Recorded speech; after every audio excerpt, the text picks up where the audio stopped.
দর্শক, সবার প্রতি শুভকামনা জানিয়ে শুরু করছি এনটিভির নিমন্ত্রণে। আপনাদের সঙ্গে আছি আমি নুথাত সাওম। দর্শক, এনটিভির নিমন্ত্রণের আজকের আয়োজনে থাকছে সংস্কৃতি, এনটিভি অনুষ্ঠান সূচি ও আলাপন। প্রথমেই সংস্কৃতি। গুলশান 1-এর রেডিয়াস আর্ট গ্যালারিতে অনুষ্ঠিত হচ্ছে শিল্পী প্রশান্ত কর্মকার বুদ্ধর 40তম একক চিত্রকলা প্রদর্শনী পিস।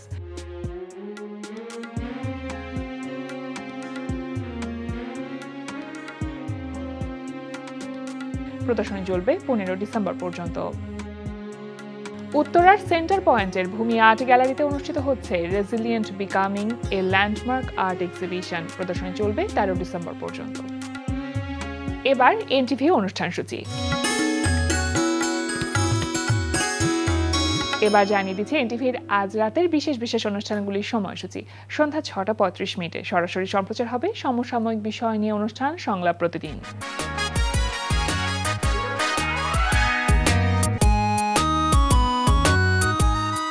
রাত 8:20 থাকছে মাবরুর রশিদ বান্নার পরিচালনায় ধারাবাহিক নাটক ছাত্রাবাস। আমাদের যে ব্যাচের মেসেঞ্জার গ্রুপটা আছে এটার মধ্যে সবকিছু জানাই দিতেছে। যা কিছু হোক, রফা দফা হওয়ার আগ পর্যন্ত মারে তুড়ুম না আমরা, ঠিক আছে? আমাদের তো এখন রাস্তায় নামাই উচিত, ঠিক আছে? অনেক হয়েছে, এইসব আর সহ্য করা যাবে না। আমাদের সবার একসাথে রোড ব্লক করা, ওখানে বসে থাকা উচিত, জনমধ্যে এটার কিছু না হইব। আসলেই। আর আরেকটা ব্যাপার হচ্ছে, আমাদের মধ্যে ঝামেলা আছে, এটা অন্য বিষয়। বাট দেশ আর মানুষের জন্য, ছাত্র সমাজ সবাইকে দেশের জন্য নামা উচিত, আমাদেরও নামা উচিত। রাত 9টায় থাকছে অনুষ্ঠান স্যান্ডেলিনা গ্ল্যামার ওয়ার্ল্ড।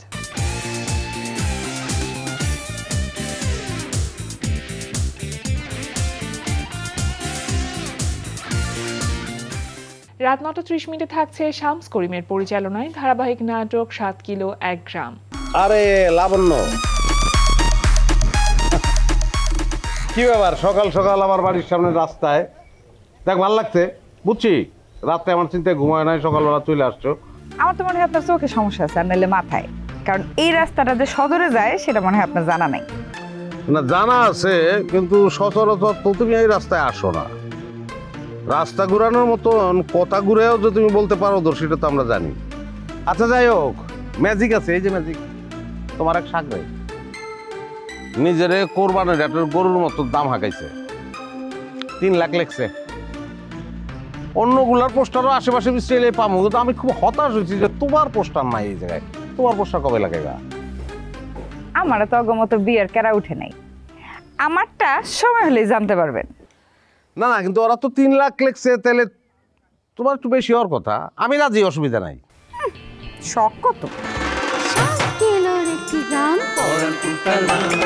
রাত 11:30 সরাসরি সম্প্রচার হবে টক শো এই সময়।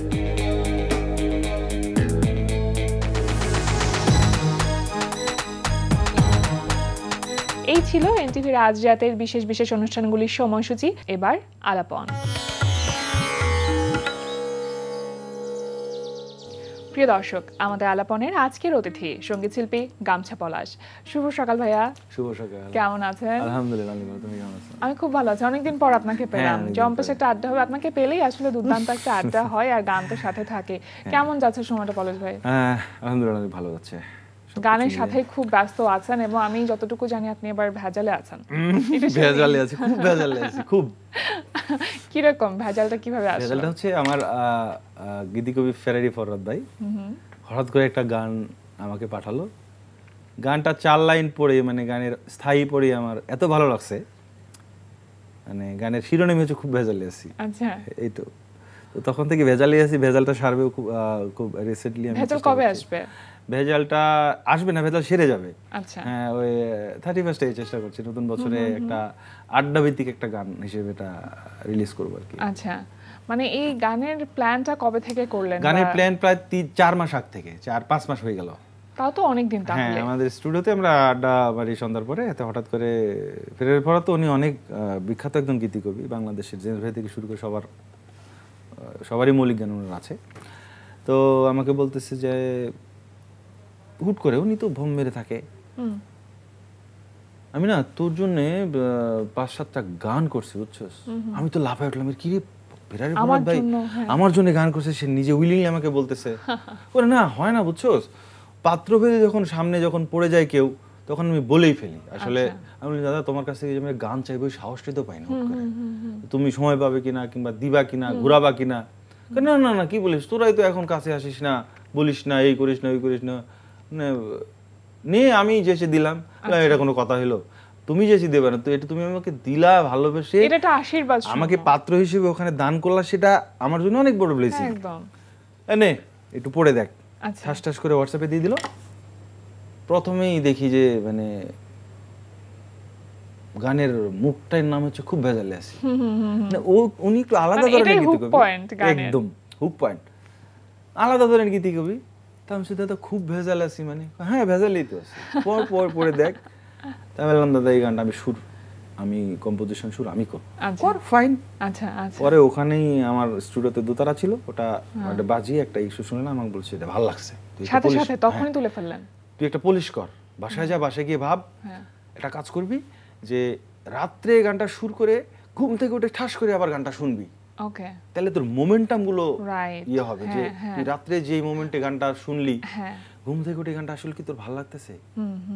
আবার বিকালে যখন খুব খাওয়া দাওয়া করে টায়ার্ড একটু শুবি, কোনো কিছু দুনিয়ার ভালো লাগতেছে না, আবার শুনবি, দারুণ তো। তারপরে ওই বহুত ঝামেলা, সাংসারিক ঝামেলা, বাইরের কেওয়াজ মেওয়াজের মধ্যে ঠুস করে ফোন অন করে গানটা শুনবি যে এই মুহূর্তে তোর কেমন লাগে। আচ্ছা, দেখবি যে সব মুহূর্তে যখন গানটা ম্যাচ করে যাবে তখন মনে হবে গানটা তোর হিট হবে। ভালো আইডিয়া। কিন্তু এই গানটা নিয়ে এত কথা বলতে হচ্ছে যেহেতু আমার একটু দুটো লাইন শুনতে ইচ্ছা করছে, একটু শুনি। ভেজাল না করাই ভালো। হ্যাঁ একদম, আনরিলিজ ট্র্যাক। গীতি কবি ফেরারি ফরহাদ ভাই, থ্যাংক ইউ ফরহাদ ভাই সুন্দর একটা গান দেওয়ার জন্য। আমাকে সুর করেছি আমি, কম্পোজিশন আমি করছি।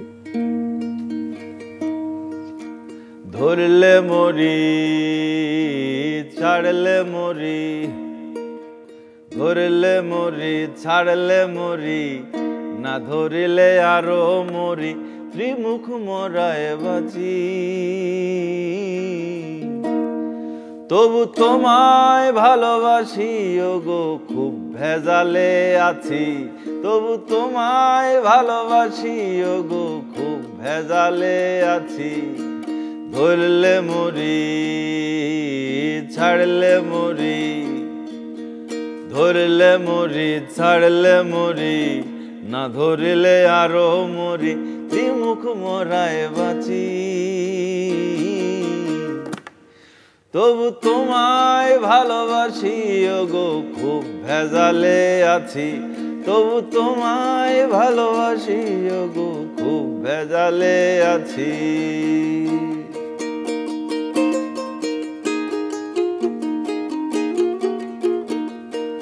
আইতে মরি যাইতে মরি, আইতে মরি যাইতে মরি, না আসিলে আরো মরি। আরে আইতে মরি যাইতে মরি, না আসিলে আরো মরি, ত্রিমুখ মরায় বাঁচি। তবু তোমায় ভালোবাসি ওগো খুব ভেজালে আছি। খুবই দারুণ, আমার তো শুনতে দারুণ লাগছিল। আমার কাছে মনে হয় সবাই কানেক্ট করতে পারবে এই গানটার সাথে। আসলে তো ভেজাল তো দুনিয়া থেকে যায় না, মানে জীবন থেকে যায় না, ভেজাল থাকবে, এই ভেজাল সারবে ভেজাল আসবে। এটা তো আপনার ইউটিউব চ্যানেলে রিলিজ হবে। আর সর্বশেষ কোন গানটি আপনার ইউটিউব চ্যানেলের জন্য করা হয়েছিল? যে মনমাঝি গানটা আমাদের সাত্তার বলের একটি গান, আমাদের পাবনার। তো গানটি যখন খুব হুট করেই মানে ফেসবুকে বিভিন্ন ধরনের টিকটকে মানে খুব ইয়ে হয়ে গেল, সবার মুখে মুখে হয়ে গেল, তখন আমাকে একটু নাড়া দিল।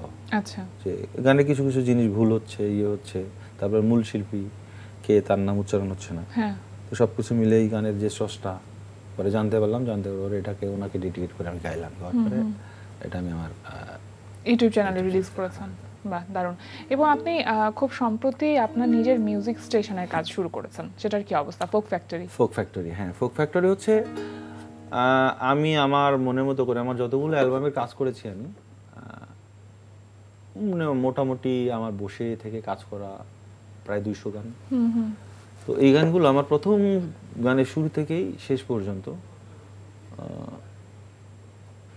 আমার কন্ট্রিবিউশনটা আমার নিজের যে আমার মাথার যতটুকু খেলে আমি ফোক গান করব, আমি গাইবো, আমার মিউজিক অ্যারেঞ্জমেন্ট কি হবে, আমি মানে একটু সেটা কি বসে থেকে শুধুমাত্র মৌলিক গানের ক্ষেত্রে না না নাকি যে কোনো গানের ক্ষেত্রে, যে কোনো গান আমি স্টুডিওতে লোকগান যে কোনো সংগৃহীত গানগুলো ভার্স করতে গেলে আমি এটাকে মিউজিক ডিরেক্টর উনি তিনি যেই থাকেন না কেন, যার আন্ডারে করে না কেন, আমি একটু বলে দিই যে এটা এই যন্ত্রণার সঙ্গটা বাজবে, এখানে এই রিদমটা কাজ করবে, আমি আমার মতো করে স্যাটিসফ্যাকশন নিয়েই সেটা রিলিজ করি। আচ্ছা, তো সেই দিক থেকে অনেকে মনে হয়েছে যে দেখা হচ্ছে যে আমি খোটালাম, একটা স্টুডিও রেন্ট নিলাম কিংবা একটা মিউজিক ডিরেক্টর কাছে গেলাম, প্রতিদিন যাওয়া আসে, ওনার অন্য কোনো কাজ থাকে। আমি যেহেতু গানেই পড়াশোনা করেছি, আমি এটা নিয়ে চিন্তা করেছিলাম যে ফ্রিল্যান্স একটু কাজ করবো, যে স্টুডিওতে বসবো না কিংবা থাকবো। পরবর্তীতে মনে হলো যে না, আমার বসা উচিত, এখন একটা সময় এসে গেছে যে আমি দৌড়াদৌড়ি করতে পারবো না, এত একটা আরেকটা জেনারেশন চলে আসছে যারা স্টেজ করতেছে, এবং পরের জেনারেশনের জন্য তো আসলে কিছু রেখে তো দিতে হবে। সবকিছু মিলে আমার মনে হয় একটু থিতু হওয়া উচিত, বসা উচিত একটা জায়গায়, স্ট্যান্ড বাই। আমি চিন্তা করলাম যে আমি আমার নিজের একটা স্টেশন করবো, নাম আর দিলাম। সেক্ষেত্রে পলাশ ভাই কি ধরনের গান, মানে লোকগানের সাথে তো আপনি সবসময় আছেন, লোকগান তো থাকবে, কিন্তু আসলে লোকগানের মধ্যেও তো অনেক ভ্যারিয়েশন আছে। ফোক ফ্যাক্টরি মিনস বাংলাদেশে প্রায় এখন বেঁচে আছে 110 রকমের ভ্যারিয়েশন, 110 ভেরিয়েশনের লোকগান, আচ্ছা, 110 রকমের গান। তো 110 রকমের গানের আমি যখন বিশ্ববিদ্যালয়ের যখন থিসিসের কাজ করি, তারপরে ঢাকায় আমার একটা মানে ইন্ডাস্ট্রিতে আসার পর যখন একটা পরিচিতি হয়, বিভিন্ন জায়গায় আমি গিয়েছি, সেই গানগুলো নিয়ে কাজ করেছি। শীত নেই, গরম নেই, মানে প্রত্যন্ত অঞ্চল, বর্ষা নেই, আমি গেছি, বাউলদের সাথে বসেছি, সেই গানের আদ্যপন্ত শুনেছি, মানে যতটুকু পেরেছি। এগুলো আবার আমি নোট করে করে নিয়ে বাসায় এনে আমি ল্যাপটপ মানে ইয়ে করে রেখে দিয়েছি। আচ্ছা, মানে ওগুলো ইনফরমেশনগুলো আপনার কাছে আর্কাইভ করা। বাহ। এবং এটা আমি তথ্য মন্ত্রণালয়ে এবং সংস্কৃতি মন্ত্রণালয়ে আমি ইয়ে করেছি, ওনারা আর্কাইভ থেকে আমাকে একটা কি বলবো অ্যাপ্লিকেশন করে এটা মানে অ্যাপ্রুভ করার জন্যও বলেছেন। ইনশাআল্লাহ অ্যাপ্রুভ করলে আমি প্রায় 200 থেকে 250 গানের একটা মানে একদম যেগুলো হারিয়ে গেছে, এই 250 গান আমি এই 110টা ইয়ের মধ্যে আমি সরকারিভাবে রেকর্ড করার জন্য আমি অনুমতি পাবো। বাহ বাহ, এটা আমার জন্য অনেক বড় একটা পাওয়া হবে। আমি গাইতে পারি কিংবা অন্য শিল্পীকে দিকে গাইতে পারি, কিন্তু আমি যে 200 থেকে 250টা গান আমি নতুন করে আবার সংশোধন করলাম বাংলা সংস্কৃতিতে, এটা হয়তো বা হতে পারে যে আমি একজন ক্ষুদ্র পলাশ লোকগানের সঙ্গীত শিল্পী হিসেবে আমাকে মনে রাখতেও পারে। সোসাইটির প্রতি আপনার যে কন্ট্রিবিউশন বা দায়বদ্ধতার জায়গা, সেটা কিছুটা হলো। আরো একটি গান শুনতে চাইবো পলাশ ভাই, তারপর বাকি গল্পে যাই আমরা।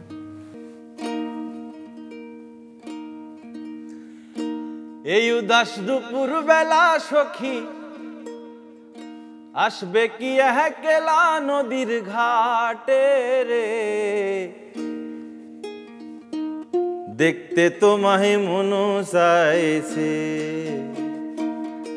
এই উদাস দুপুর বেলা সখী আসবে কি একলা নদীর ঘাটে রে, দেখতে তোমায় মন চাইছে। ও কি দেখতে তোমায় মন চাইছে।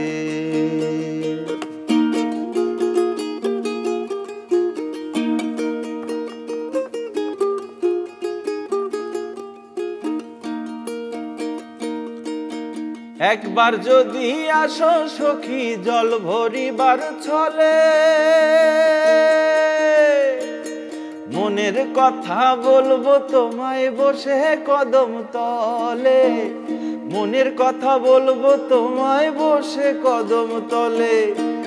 একবার যদি আসো সখী জল ভরিবার ছলে, মনের কথা বলবো তোমায় বসে কদম তলে, মনের কথা বলবো তোমায় বসে কদম তলে।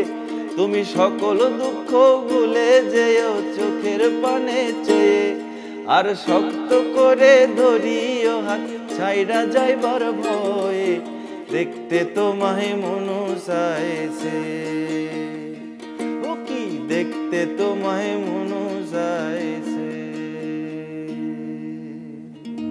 কি সুন্দর গানটা, এবং আপনার কণ্ঠে বা আপনার গায়কিতে আমি সবসময় দেখি লোকসঙ্গীতে যে প্রকৃত একটা এসেন্স সেটা পাওয়া যায়। আসলে আমি চেষ্টা করি যে মানে গোড়ার দিকে যে গানগুলো আসলে মানুষের মন অভিব্যক্তি শুধু না, মগজ থেকে কথা বলে, কারণ মন পরিচালনা করে কিন্তু মগজ। আর এই মগজ যদি ভালোভাবে সেই মানে কি বলবো যে একদম আনকোরা, যেটা মানুষের গোড়ার দিকের, আমাদের সবার রুটস কিন্তু ওই মাটি গ্রাম মানুষ, দাদা বলেন দাদা বলেন, ওখান থেকে আমরা আসছি। ওই জায়গা মগজে ধারণ করা, ওই যেটা রসদ, হ্যাঁ সেই ওই ব্যাপারটা। রসদ মগজে ধারণ করে ওটা মনে আসে, মন থেকে তখন বের হয়। এই জায়গা থেকে একটা প্রশ্ন করতে চাই পলাশ ভাই, সেটা হচ্ছে যে এখন এই সময় অনেক লোকসঙ্গীত শিল্পী আমরা দেখি, আধুনিক সঙ্গীত শিল্পীর চাইতে আমার কাছে মনে হয় লোকসঙ্গীত শিল্পীর সংখ্যাটা মনে করে যে লোকসঙ্গীত খুব সহজ, হ্যাঁ বেশি। তো সেই জায়গা থেকে যখন কেউ গান গাইছে, সেটা লাইভে হতে পারে বা ওপেন এয়ার কনসার্টে হতে পারে, যন্ত্রানোর সঙ্গের কারণেই কিনা জানি না, লোকসঙ্গীতের যে প্রকৃত এসেন্সটা সেটা মনে হয় একটু কম পাওয়া যায়। আচ্ছা, এখন ঘটনা হচ্ছে যে একটা মিডিয়া যখন সেটা একটা শিল্পীকে ডাকছে, তখন সে অনেক কিছু খেয়াল করছে যে এই শিল্পী এখন গান গাচ্ছে, একটু মোটামুটি ভালো একটা অবস্থানে আছে। দ্বিতীয় কথা হলো যে লোকগানে কোনো কপিরাইটস নাই। আরেকটা ব্যাপার হতে পারে যে আমি আমার গান গাইয়ে ফেলবে, আমি তো কপিরাইটস করবো, এর একটা ব্যাপার থাকে, অনেক কিছুই এখন বর্তমান সময় চলে আসছে। আর যন্ত্রানোর সঙ্গে ব্যাপারটা হলো যে এখন তো যেমন আমি একটা ফরম্যাটে চলে গেছি যে আমার যাদের সাথে আমি গান করি, তারা যেই মাপেরই হোক, আমার চাইতে উচ্চ মাপেরও হতে পারে, কেউ আমার চাইতে নিম্ন মাপেরও হতে পারে, কিন্তু আমি ম্যাচ করে ফেলেছি যে আমি একটা লাইন আপে কাজ করছি। হ্যাঁ, আমার একটা ব্যান্ড, মানে আমার লোকো একটা লাইন, নিজের একটা টিম আছে, নিজের একটা টিম আছে, যে টিমের সাথে আমি 10 টাকা মানে যদি ভর্তুকি দিতে হয়, ওটাকে নিয়ে আমি স্টেজে উঠি, যাতে করে আমার যে আবেদনটা, এই আবেদনটা প্রত্যেকটা মিউজিশিয়ানের 6-7 জন মিউজিশিয়ানের কাছে পৌঁছানো যায়, এবং সেটা যখন আউটপুট হবে তখন সেই গানটা, এই যে যন্ত্রণার সঙ্গে ব্যাপারটা, এখন একজন মিউজিশিয়ানকে আমি হায়ার করলাম, একটা টেলিভিশন চ্যানেলে গান গাইতে নিয়ে গেলাম, উনি কি আমাকে আবেগ দিবে, উনি চিন্তা করতে আমি বাজাচ্ছি, আমি একজন মিউজিশিয়ান বাজাচ্ছি, বাজানোর পরে আমার দায়িত্ব শেষ করে চলে যাবো, এটা হতে পারে না।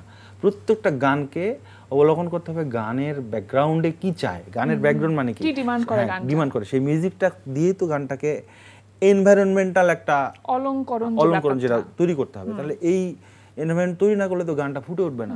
এখন এই উদাস দুপুরের বেলার যদি বাঁশি সুরটা না আসে, হ্যাঁ, তাহলে তো আসলে পরিপূর্ণতাই পেল না।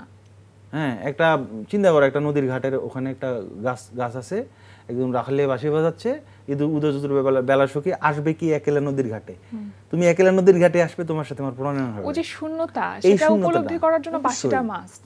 আমার যদি বাঁশি না থাকে, আমি কিবোর্ডে বাঁশি দিলে হয়ে গেল? না না না, একেবারে না, এটাই আমি বলছি, আবেদনটা অনেকটা নষ্ট হয়ে যায় হয়তো। এটাই আমি চেষ্টা করি যে অনেক জায়গা আছে, যেমন লাইভ প্রোগ্রামে বলে যাবে আমাদের তো 5 জন লাইন আপ, এটা খুব হয়। হ্যাঁ, আমার একজনকে আমি দিয়ে দেবো, সমস্যা নেই, ভর্তুকি আমি দিয়ে দিচ্ছি, কোনো সমস্যা নেই, কিন্তু আমি তো পারফর্ম তো গানের মাধুর্যের সাথে আসলে কোনো কম্প্রোমাইজ হবে না।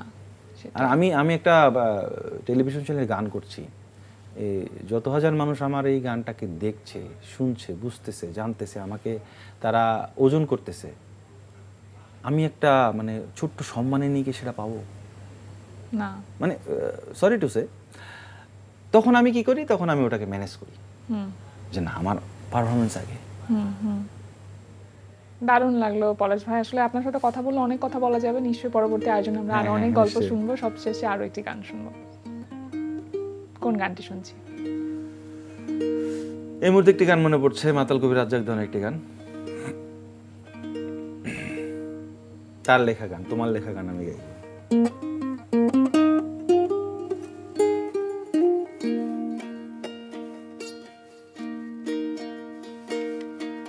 ভুল বুঝে চলে যাও, যত খুশি ব্যথা দাও, ভুল বুঝে চলে যাও, যত খুশি ব্যথা দাও, সবই তো নীরবে সইব বন্ধুরে, তোমার লেখা গান আমি গাইব বন্ধুরে, তোমার লেখা গান আমি গাইব।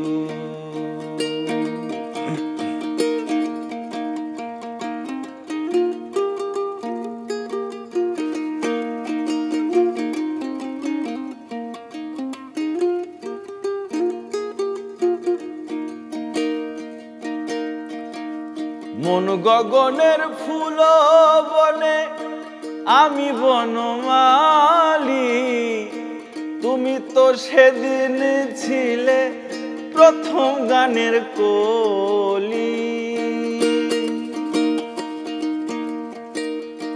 মন গগনের ফুল বনে আমি বনমালী, তুমি তো সেদিন ছিলে প্রথম গানের কলি।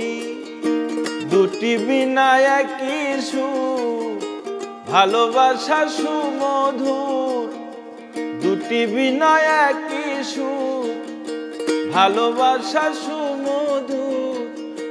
বিরহ রাগিনী হয়ে বাজব বন্ধুরে, তোমার লেখা গান আমি গাইব বন্ধুরে, তোমার লেখা গান আমি গাইব।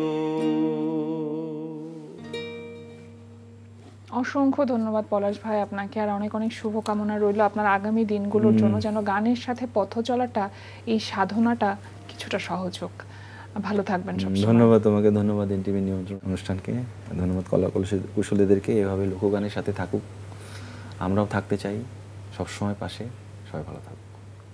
প্রিয় দর্শক, আমরা চলে এসেছি অনুষ্ঠানের শেষ প্রান্তে। অনুষ্ঠান সম্পর্কে আপনার মতামত জানাতে মেইল করুন এনটিভির নিমন্ত্রণে @ntvbd.com। বিশ্বের যে কোনো প্রান্ত থেকে যে কোনো সময় এনটিভির নিমন্ত্রণে দেখতে ভিজিট করুন আমাদের পূর্ণাঙ্গ ওয়েব পোর্টাল www.ntvbd.com। এছাড়া এনটিভি সব জনপ্রিয় অনুষ্ঠান ও খবরের আপডেট পেতে ভিজিট করুন আমাদের ইউটিউব চ্যানেল ও ভেরিফাইড ফেসবুক পেজে। সবার মঙ্গল কামনায় আজকের মতো এখানে শেষ করছি। সবাই ভালো থাকুন, সুস্থ থাকুন, সুন্দর হোক আপনার প্রতিটি মুহূর্ত।